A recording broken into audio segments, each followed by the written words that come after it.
politik aku datang ke orang Solo ini.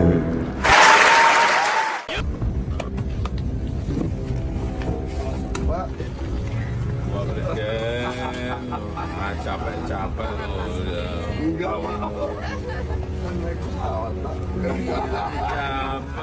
Baru saja kemarin 3 November 2024, dua tokoh besar Republik Indonesia, yaitu Presiden ke-7 RI Joko Widodo dan Presiden kita saat ini Prabowo Subianto, telah kembali bertemu demi melepas rasa rindu. Tentu pertemuan kedua tokoh besar ini sangat dirindukan para pendukungnya yang ingin negara Indonesia jadi bersih dari tikus-tikus yang berkeliaran di tanah air dan yang ingin Indonesia menjadi negara maju. Namun sebaliknya, pertemuan antara Pak Jokowi dan Pak Prabowo ini tentunya akan bikin jengkel para bandit-bandit atau maling-maling yang masih berkeliaran di tanah air. Ya, mereka saat ini sedang kebingungan dan takut karena pasti penasaran dengan apa sih pembahasan yang dibicarakan oleh dua tokoh hebat di Republik ini. Tentunya mereka pasti khawatir jangan-jangan Pak Jokowi telah kembali memberikan clue untuk daftar atau memberikan list koruptor berikutnya yang berikutnya akan ditangkap. Lalu apa sih isi pembicaraan antara Pak Jokowi dengan Pak Prabowo dalam pertemuan kemarin? Benarkah Pak Jokowi telah kembali memberikan sebuah clue dan apa hubungannya antara pertemuan Pak Prabowo dengan Pak Jokowi sehingga bikin para koruptor takut? Oke, satu persatu kita akan ulas jawabannya dalam video ini ya. Namun sebelum kita bahas, perlu kami sampaikan pengingat kembali bahwa Pak Jokowi dan Pak Prabowo ini keduanya sangat bersahabat dengan baik. Pak Prabowo, percayalah pada saya Pak Prabowo, bahwa rantai persahabatan kita, rantai persahabatan saya dan Pak Prabowo, yakinlah tidak akan pernah putus. Ada yang mengatakan dinasti,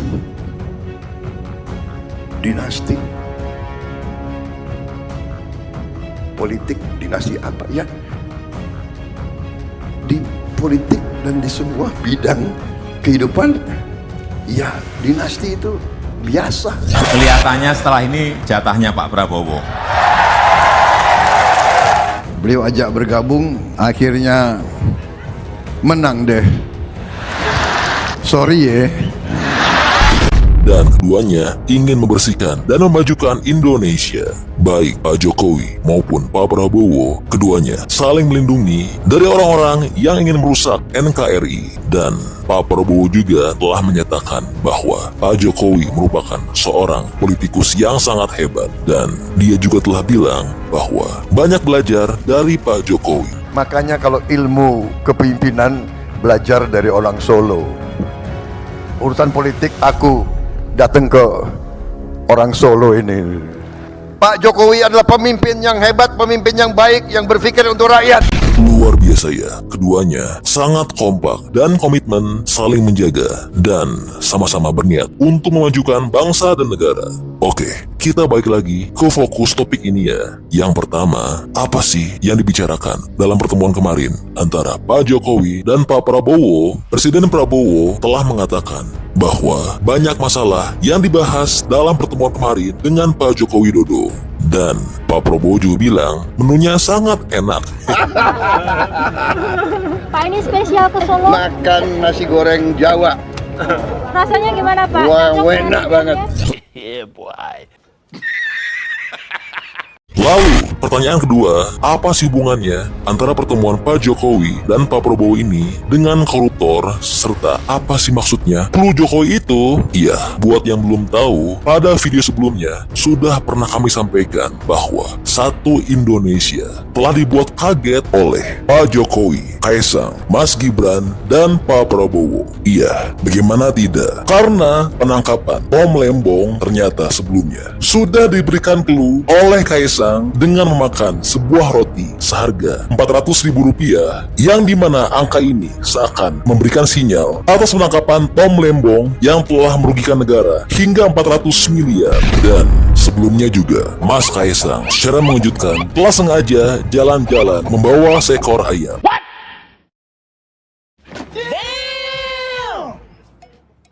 Ya, tentu itu juga merupakan sebuah sinyal.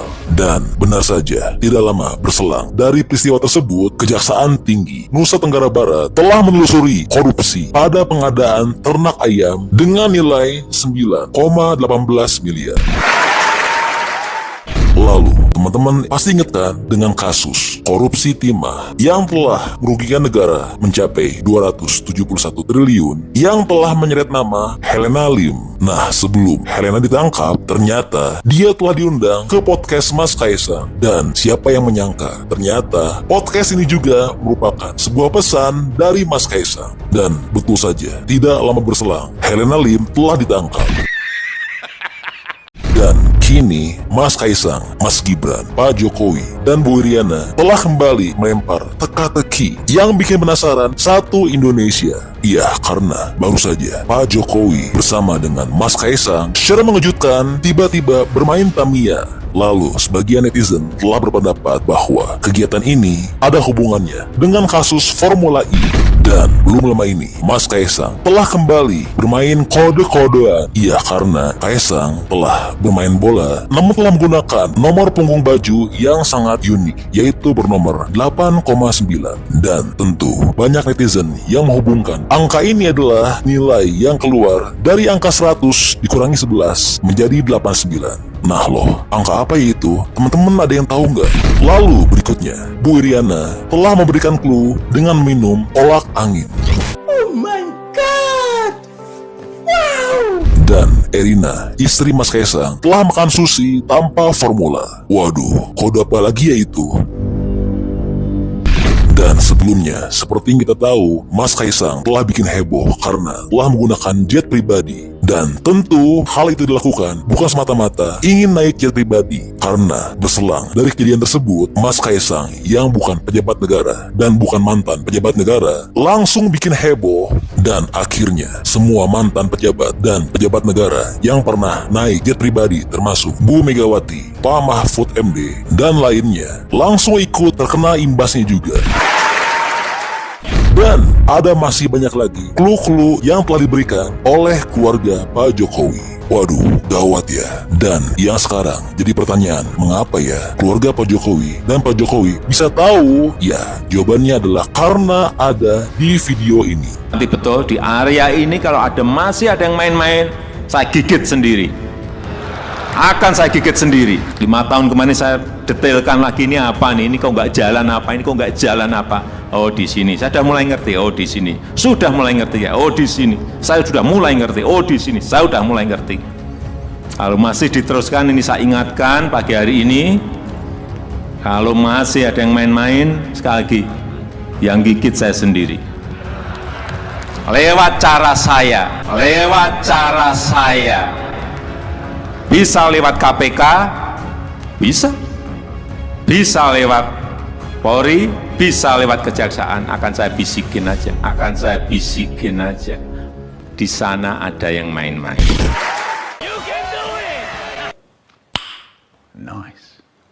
Dan bisa jadi Pak Jokowi juga membisikkan langsung ke Pak Prabowo.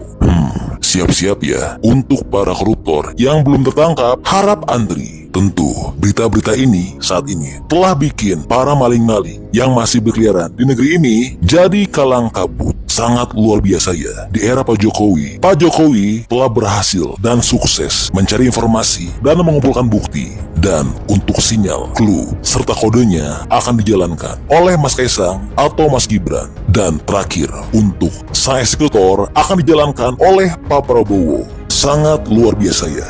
Ya, semoga saja Pak Prabowo betul-betul bisa meringkus dan membersihkan negara Indonesia dari para koruptor yang telah sangat merugikan negara. Dan balik lagi ke clue-clue yang telah diberikan oleh Mas Kaisang seperti main Tamiya, nomor punggung, baju bola, sushi tanpa formula. Teman-teman kira-kira ada yang tahu nggak kode tersebut? ditujukan untuk siapa? Bantu dong, kasih pendapatnya di kolom komentar ya. Dan buat yang belum tahu, kesungguhan dari Pak Prabowo untuk memberantas koruptor di tanah air tidak main-main loh. Ya, karena pada video sebelumnya juga sudah kami sampaikan bahwa baru saja 10 hari menjabat, Pak Prabowo telah berhasil menangkap 28 koruptor dari 7 kasus korupsi di Indonesia yang telah merugikan negara hingga mencapai 3,1 triliun rupiah. Wow, luar biasa ya, gebrakan besar dari Pak Prabowo dan juga kerjasama hebat antara Pak Prabowo dengan Pak Jokowi. Semoga saja niat mulia dari Pak Prabowo dan Pak Jokowi untuk membersihkan negara kita ini dari maling-maling yang telah lama hidup subur di tanah kita ini dapat tercapai dengan sukses ya, dan Indonesia ke depannya dapat menjadi negara paling bersih dari tikus-tikus para koruptor di dunia. Ya, jadi ini info update untuk tanah air. Nah, gimana nih pendapatnya menurut teman-teman mengenai update ini? Teman-teman senang gak dengarnya? Atau jangan-jangan ada pendapat lain? Bantu dong berikan pendapat dan alasannya di kolom komentar ya.